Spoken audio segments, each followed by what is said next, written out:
Welcome to another episode of Lockeroom Talk. I'm your host, Terrence Summers. We're here by Coach Dustin Wilson. How you doing, Coach? Good, T. Last Thursday night, the Jackets kicked off the 2025 playoffs by welcoming the Red Hawks of Creekwood into the nest. The band wasn't in the stands, and the Jackets were already up 7-0 after Deion Payne's 64-yard touchdown catch and run on the first play from scrimmage. Later in the first, Casey Winston found the end zone from 10 yards out with his developing dangerous rushing ability. Senior Lamarius Dowling would join the scoring party in the second with a rushing touchdown of his own to make it 21-0 Jackets at the half. In the second half, the Jackets picked up where they left off when Casey Winston connected with Jermaine Cobbins on a 5-yard slant to increase the Jackets' lead. The final nail in the coffin was yet another Casey Winston touchdown pass, but this time the senior Jeremiah Beard. The Jackets would put in the reserves in the fourth, and Creekwood found the end zone. Defensively, the Jackets front eight were dominant, led by junior Barry Reynolds with 11 tackles and junior Cameron Wilson with 2 interceptions. The Jackets' starting defense held Creekwood scoreless on the field. While they were on the field, the Jackets kicked the 2025 playoffs off with a convincing 35-7 round one win over Creekwood at home. Beautiful performance, Coach. Yeah, it's hard to say you can start any better from that first play of the game, but just you always want to come out with something that you think you saw, but everybody's script doesn't work like it does. But when you got kids like Payne that might get overlooked, and he did what he had to do to get in the score or get in the end zone all the way down there for a score, but had some escorting there by Beard weaving in and out in front of him, making sure nobody was cutting. So just some good team ball there to get started, and we kept on doing what we were supposed to do and adjusted a little bit to what they come out in, and just as we've been talking about all year. And here we go into game number 12, an offense, another one, a different one, some different coaches and kids adjusting, and got the clock to run in there in the second half when we come out and let some younger kids play in the playoffs. I mean, that's valuable as you Luxury right there. Yeah, you get going down into the years of a program. I remember when I played when I was a freshman, or you did this. Like, but beyond just a memory, it's a good experience, and it helps your program down the road. So we want to take advantage of that opportunity, and we did there late in the game, the fourth quarter. The front eight, and I say the front eight for people, the 4 down linemen and the 4 linebackers, it made it very difficult for Creekwood to do anything on the ground or through the air. They stuffed the run, and those front 4 got out to the passer when he tried to attempt to pass it, and Cameron Wilson turning his head around after a few times getting caught in the mix and catching 2 interceptions. Those guys dominated. Yeah, Cortavius seemed like he was one that stood out, sitting out there and making plays. I'm sure his were just a little bit more timely than others, but anytime kids are making plays like that, it's team effort. Sure they're beating somebody, but and that's lined up in front of them, but the kids did good.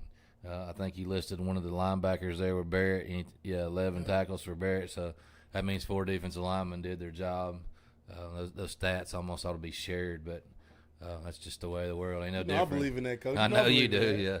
But ain't no different than the offensive lineman when you get 250 yards rushing or whatever, and you get a tailback that gets the stats, and the offensive linemen are just trying to find a pancake or some kind of stat to block. But it's just good team ball and great effort all night long, and what way to start a football game, and one really not a better way to end it when you get kids getting a play that just taking that experience. I seen Barry Reynolds running through gaps like he was the running back. I just smiled because somebody's doing their job up front. Started fast, and starters got some rest and came out injury-free. Like you said, a lot of young guys got in late in the game. It's luxury, man. It is, yeah. You can sit here and name them all, but in the stat sheet might. But, looking at the older guys that were doing a good job up front, just to talk about them again, that, Cortavius may have been the stat monster, but Lamarius played good, and Cam played good, and you flip over to the offensive side of the ball, and Cooper Dyson, Cooper Rawls, Caden Norman, Dakota Bedwell, going all the way over to Nashon, and then obviously Herring playing some too on the offensive side. But a lot of linemen doing what they're supposed to do, and even the young guys getting in there and converting some 4th downs late. It ain't like they went 3 and out when they come in. The young guys did good, so it was a good night for Springfield High School football. I like Witherspoon as a 3-2 coach. I tag them all night. Yeah, I was trying to say the seniors, but yeah, absolutely. If you're talking about our up front, you can't leave Witherspoon out. The man, I don't know, that kid's got just his effort sets him apart. But I was trying to give the seniors a shout out there on on their last first round game here at Springfield High School. And the luxury to come back home for another one, get to experience another home playoff game. As an opponent, Coach, I don't like you sat down and you cut on. 'Cause we got it Springfield. We're gonna cut on this film. You cut it on, and like you said, you see Payne scampering down the field off a little pass. You see Beard getting in front of it, weaving through. You see Dowling running the ball hard. You see Woodson keeping the ball running. You see Woodson hitting Beard. You see Woodson hitting Baldwin. You see Woodson hitting Cobbins. Like, I mean, and then you see that defense flying around doing what they do. You cut on this film. This team is very solid top to bottom, and that's. I know the boys get out there and they play ball, they do what they do, but also how they're coached. They're very well coached, and I'm very excited to see what these Jackets do in this playoff. Yeah, playoffs are fun. We want to take it to the next opponent, and we hope that the results come out the same. But you talked about O&D there, and you'll see a senior here in a second, Keith O'Neill, and talking about special teams as well. It's been a while since we actually punted. He got a punt in, and he got some kickoffs the other night, pinning them deep, and even Gio may get all the stats on the extra point and field goal team, but Barrett snapping and Keith's putting it down for him, and Gio's doing the kicking. So good three sides of the ball there, if you will, OD and special teams on Friday night. The Jackets get the 35-7 round one playoff win home here in the Nest. We'll take a break. We come back. Punter, kicker, senior Keith O'Neill will join us. You're watching Locker Room Talk.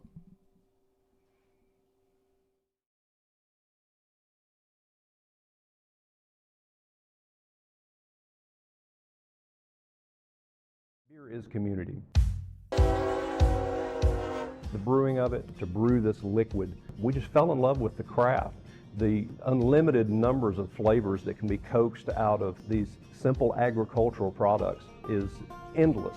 We are a community gathering space. Our goal was really to bring a place to Springfield and Robertson County where residents can come together and in many cases sometimes meet their neighbors for the very first time. For those who think of us as just some other bar, now you got me tickled. Sip of water trick, is that what it's supposed to be? They couldn't be further from the truth, quite honestly. We are a family-friendly brew pub, as defined by the good old folks at the U.S. government, which means that we not only brew our own beer here, we also have a fantastic food lineup as well. We're just a short drive up from North Nashville. From Clarksville, coming from the west, you can be here 20-25 minutes. You don't have to pay $50 to park anywhere, and you can visit some great vendors, not only us, but other fabulous places here in Springfield. So when you come to BS Brew Works, you're sitting in a building that was built in 1938, actually became the first home of the Farmers Co-op here in Robertson County. What better place to help highlight and showcase a product that is so agricultural at its base. Everyone is welcome here.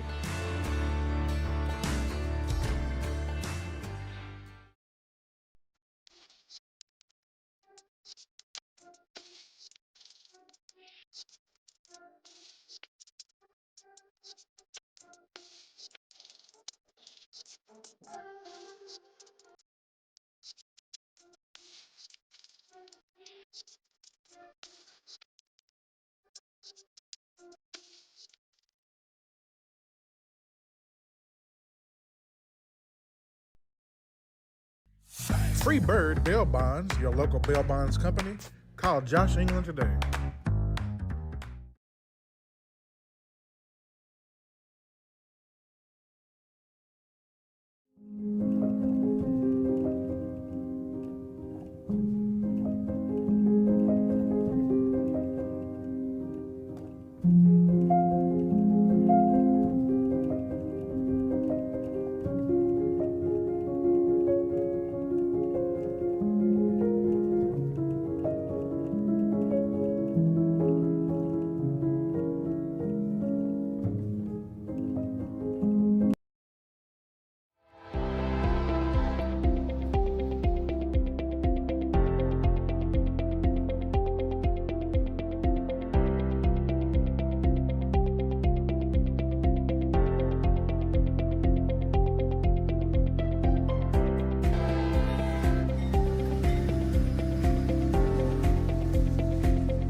You are watching a Social Dweeb sports production.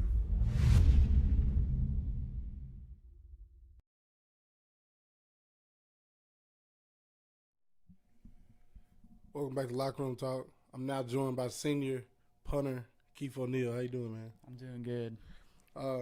First question. Tell me about your journey through the SHS program and how you got out here. And, you know, you gave me a little bit just a while ago off air, but tell the people, let the people know about that. My football career has been kind of interesting. I was on the soccer team freshman year, and I was a goalkeeper. I was out on a FFA field trip and at the Clarksville Better Beef Show, and I had known Mr. Thad, our equipment guy, because his son played with me, and and so I guess what I think happened is Thad told Coach Wilson about how I can punt the soccer ball down the field pretty well, and so Coach Wilson came up to me at the beef show and asked me if I would like to kick or like to punt for the team, and so I thought about it. I was like, yeah, that sounds cool. It's funny because I joked about it quite a bit. Freshman year, I was like, what if?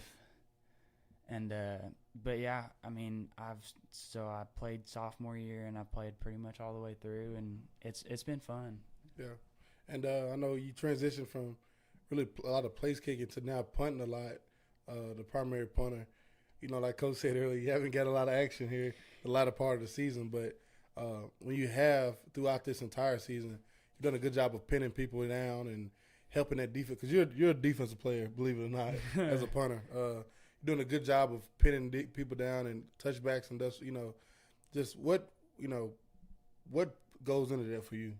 For punting? Yes. Well, kind of funny story. When I first got this opportunity to kick and punt, my dad immediately went to go watch some Pat McAfee highlights. Oh, Lord. And so it's just kind of been like the mojo. I mean, even if you see me out there and I pin one deep, I'm usually doing the Pat McAfee golf swing, that kind of silly. And then even after that one hit at when we played Pearl Cone here against 7, I did the strut. You hit him on that sideline. That was that was a welcome. You're a real football player right there. Yeah. I mean, and I've just kind of kept that. I've always just usually when I start a sport, I always try and get better at it. It becomes a priority, and it's always comes down to fine details. And really, when I started working with a kicking coach, he kicked for Notre Dame. Go Irish. Yeah, he's a Justin Yoon. But when I started kicking or working with him and refining my skills a bit more, it really helped. And then I've kind of found my ways to kind of refine my skills, and even at practice, kind of like find little details. And even if it was a good kick, I find like little details to work on. Like even if it's just consistently, there's always something to work on. Everyone thinks a kicker's job is so easy, even during practice. I mean, yes, there is certain times where it is easy, but there's always fine little details that we're working on down there, even though it may seem like we're just kicking all practice. It's just like a golf swing. You're trying different ways, different techniques. But I went to college, man. The kickers, we outside in 20-degree weather. They in the indoor, like when it gets to college, it's a little easier. You're easier. halfway football player. I get it, but no, like practicing that technique, and it's literally like a golf swing. If you hit it enough times, you try different ways to see that ball bounce. It's definitely a fine art for sure. Last question I got for you: what do you love most about being a Jacket? Now, you say you came here later in life. What have you basically been adopted into this Springfield SBT brand? What does it mean to you now? Man, it was almost instantaneous. I joined the team, and you start wearing that Springfield football merch and stuff, and it's just you get that feeling, and like you can go down the hallways and say hi to just about everybody, and people know who you are, and you don't even know who other people are that are saying your name, and you're like, okay, you just say hi back just to be nice. But it's really that hometown feeling for sure. It's small town, everybody knows you, and you may not know them, but like whether it's going out after games and saying hi to your parents, and people are coming up to you and saying good job, I mean that goes for everybody. But it for sure is. It's community, and it's great. I love it. I'm glad you joined us, man. Yes, sir. Hopefully, Friday night we don't need you too much, but Hopefully. you come on out here Kickoffs for sure. and Kickoffs join for us. sure. I appreciate you joining us. Yes, sir. Best of luck Friday night. Senior punter kicker Keith O'Neal. We'll take a break and we'll talk about Friday night right here behind us in the nest. The Jackets welcome the Lexington Tigers for the second round of the 4A playoffs. You're watching Locker Room Talk.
Welcome back to Locker Room Talk. Before we transition into talking about the Lexington Tigers, Mr. Football Coach, we have somebody up on the list for us, and always great to get that for the brand. Yeah, it is. I told the kids, you obviously, and not by any means, it's not like technical, but you guys get the awards. It's great. It's awesome for them. But, they announced it ended up being on our game day because it was Thursday before it. So I told Kaysen and Jermaine last week, is like, guys, I know you two have been nominated. Coaches called and said you nominated. I don't know what'll happen. I don't know if both of you will be on the list or neither one of you will be, but just congratulations, and y'all two stay humble, because I'm not talking to two kids that not a senior yet. So It's crazy. But anyway, the list come out at 10 o'clock on Thursday last week, and Jermaine's one of the 4A semifinalists, and I think it gets narrowed down to 3, either the week of Thanksgiving or right there about the Blue Cross Bowl coming out. So hopefully we're still playing, and hopefully Jermaine continues to get noticed. But yeah, Mr. Football Special, I announced it in the lobby actually last week, up there in front of some of those silver and gold trophies we got to motivate a little bit, but also the Mr. Football trophy that's in there with Chico and Mike's name. You know, anybody that gets mentioned statewide, whatever award it is, it's something special. But the Mr. Football, since the Tennessee Titans have been here, man, it just seems like a special deal. And just the red carpet the Titans do for the kids. And, you know, our team's done so well this year, and the kids that we've got. And, you know, Jermaine continues to climb up the list of kids in the state of Tennessee. So, well-deserved announcement last week. Happened actually on game day. Yeah. But, yeah, obviously TSSAA didn't do that on purpose. We moved the game. It wasn't their fault. But we made sure to announce it Friday when we were up in the lobby after watching film. It was a good day for Springfield again. Like I told them, I said, it's awesome because it says, comma, Springfield, after every one of those kids' names. You know, it says their name and then where they're from. So super proud of Jermaine and all the awards that continue to roll in for him. 2 things. Do they keep voting? Do they vote again on that after? I mean, I'll just tell you what I know about the process. I know that they tell you to nominate as a coach. You get a link to a nomination, so coaches get to nominate. I don't know how this process goes now. I just know it's media oriented. So media meaning paper, Tennessean. I mean, you're considered media, but Terrence don't have a vote. You know, like that's be the only way you figure out stuff is you continue to ask people. So I would say they've got to somehow have another vote. I don't know how they'd keep that quiet the whole time, but after the semifinalists, maybe they have another vote and see who gets the top 3. But just proud to have a kid from Springfield in that list to representing the brand very well. When I was doing, you know, going through old Springfield stuff and looking at those old mid-state teams from the 40s and stuff, and you see, like you say, you see the guys' names, and of course they go down in their own school's history and what have you, but you just see a random piece of paper, a newspaper or something, you see these pictures of these guys, you can't tell who's who. It's black and white, but you can see names, like you said, that asterisk. That's right. That asterisk Tullahoma. Yep. Asterisk Springfield. Like, it's beautiful. Asterisk Gallatin, Lebanon, like and then Springfield. It's beautiful to see, like, because when people go back and look at that, like I have, you see, okay, these are been the powerhouses. These been the guys. These been the teams. And to see Springfield in those papers in the 40s and still relevant and thriving in 2025, I love to see it. Etched in history. It's what it's about. It's a great moment. And still making it, Coach. Still Yes, making sir. it. Friday night, the Jackets are back in the nest. This time, they welcome the Tigers of Lexington to town for round 2 of the 2025 4A playoffs. Lexington comes in off an upset win in Brownsville, Tennessee, over the number 1 seeded Haywood Tomcats. Lexington Tigers Region 7 4A come in with an overall record of 8-3 and riding high after a 25-22 win at Haywood. Lexington lines up in I formation, but also spreads you out with various shotgun formations.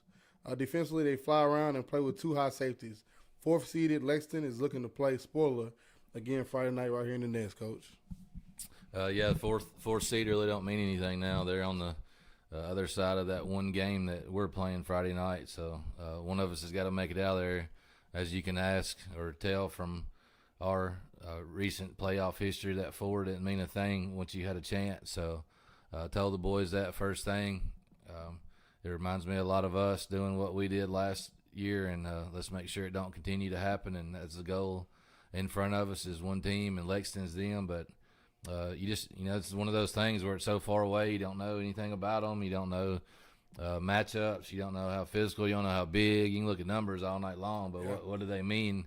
You just have to prepare, and you have to get yourself ready for the most, just the worst. That's what you got to prepare for in playoff football. And we played some of them people out of that region It obviously changed a little bit, but you're Jackson area team, so it's new coach. Lexington has a new coach since we have played them, and yeah, they'll be there. They look very well coached. Yeah, and they had a good fan base when we went there. They've come here, so good high school football Friday night.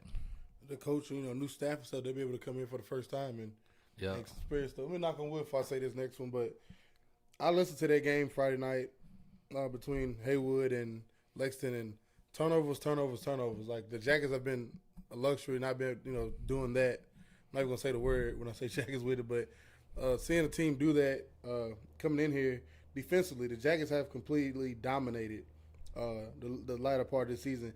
Haven't get up a first quarter touchdown since week 6 versus Pearl. Starting fast defensively for me, Coach, is going to be a key Friday night and making them play catch up. Yeah, for sure. Well, you just did that by the style of their ball. Looks like they want to come in. They're pretty balanced, but you can tell what they want to do. But, again, here they are probably guessing about what Springfield. They don't have any common opponents. What do they do? That's just the interesting thing about playoff football. That whole guessing thing lasts probably about 10 minutes, a good quarter, and then it's over with. You know what's what, and you get in there and you do what you think you do better, and it's down to, as I tell the boys, it's down to the Jimmies and the Joes, and you just have to see who's better that night. So it's a good thing about playoff football. Just get another opponent, learn them the best you can in about a 6-day window, and then line them up next game night. You got a sophomore in Jermaine Cobbins. You have a junior, Kason Wilson. Both started for the first time in high schoolers last season. Both already have 4 playoff games under their belt. A luxury. This offensive line, they've been around since the old playoffs, and 5A. This team has experienced playoff experience, which is great, coming into Friday night. But for you, Coach, what's your favorite part about playoff football? Caught you. Yeah, I don't know. Well, hosting. Let's do about hosting. Yeah. What's your favorite part? Showing off our brand, showing off our community, having hospitality and welcome them in here. You guys will have that same radio dude that you listened to the other night. He's done email me and call and talk to me, and he's sitting over here in our booth now this night. So just welcome them, learning people, and obviously you want to win, you want to beat them, but you still welcome them to it, and you want them to leave here talking about how good we are, not just at football, but hospitality, about our concessions, about our bathrooms, about our field, about everything. So it's probably that part of it, and just meeting people and learning people. And next year I might have to pick up the phone and call Lexington coach, learning about somebody or something of that nature. But it's definitely, to say that part of it is putting the brand on display is the favorite part about playoffs, because you can play people around here over and over and over. Kids change. Coaches change, you go in and out, but your brand should never. And that's one good thing about just talking about Creekwood. We ain't played them in a while. And then Lexington, here we go, coming back. I'm sure you'll tell me a stat in a minute about Lexington. But just rekindling old times and old stories and displaying the brand. And, playoffs, if you got to hit the road, I like traveling. Like, there's nothing wrong with traveling. Like, get on a bus, do what you do it better than other teams, see different things. Just it's not comfortable by any means, but ain't nothing like packing up your bags on a Friday morning before you go to school and knowing you're going to get on a bus and go see some different things and get to play the great game of football and then get home late.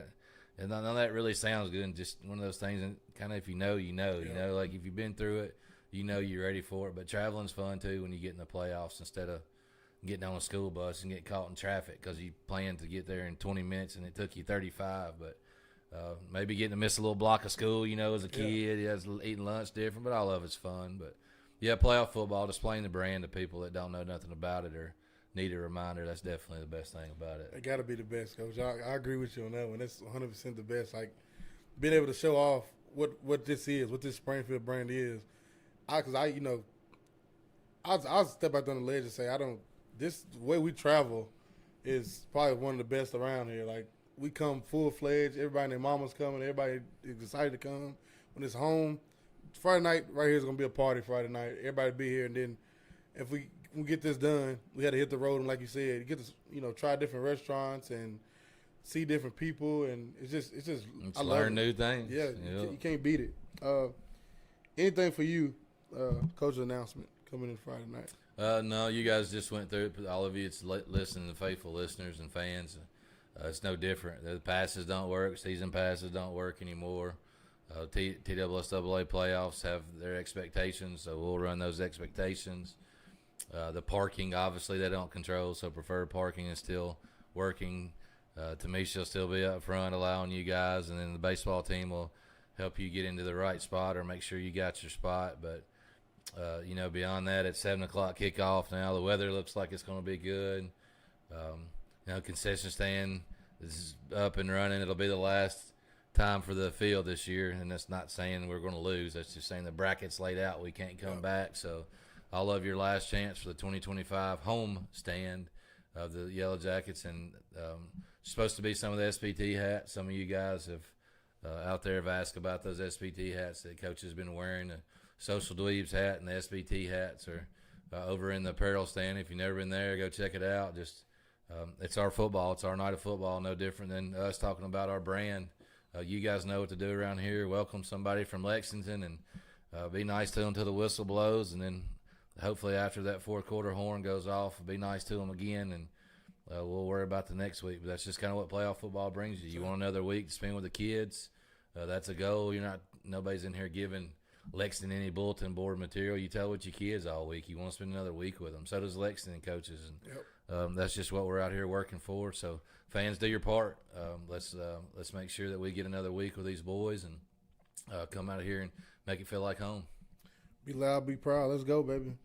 The series between Springfield and Lexington began in 1983. The Jackets lead it 3-1, with the only loss coming in the first meeting at Lexington in 1983. The 83 Jackets went 1-9. Last met in the playoffs in 2019. The Jackets are 2-0 in the playoffs versus Lexington, and the Jackets, here you go, Coach, 30-9 in home playoff games. Springfield Yellow Jackets. History? Yes, sir. History. Started. So the playoffs started in the 80s, mid 80s. So it was 83 a regular season. We played them in the regular season. Regular season. It was a home and home matchup. We went to them in 83. They came to us in 84. We beat them in 84 at Boyd Smithfield. Well, somebody's want to get on the bus. Wonder what coaching staff that'd be in. How good are you on the history? That's Coach Pearson. Yeah. That's a good little Friday regular season road trip. It was good stuff. And it was like, I don't want to misquote. I met it. No, it wasn't region.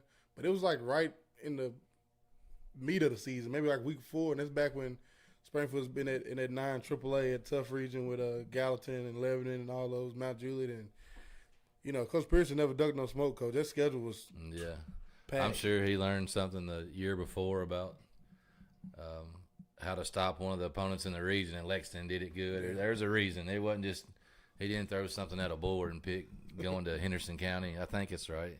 Anyway, Lexington High School, but that's pretty interesting. What's the playoff against them? It was 2 series, and then the other 2 we played in 17 and 19. Then I guess is what it was. Yeah. I remember 17. Well, that was a cold game when we went there, down 14-0 or 12-0 or something at half. I was still in college then, Coach. I watched that film on Huddle, and even then to see that Springfield side completely packed over that night at Lexington. It's full. That was, you got 15 and 16, it got rolling again. You get a couple quarterfinals and run into Pearl, and then 17, you're in 4A, and I can't even remember who the first round was, but I believe it was here. Who cares? I remember the second round because it was cold. It was Duran and Bryan, and Decor and Bryant returned a punt return, I think, for a touchdown that night. But it was up there. It was cool, old school feel. You can tell it was an old community, too, their stadium. It should be a great football. I'm sure they'll travel well.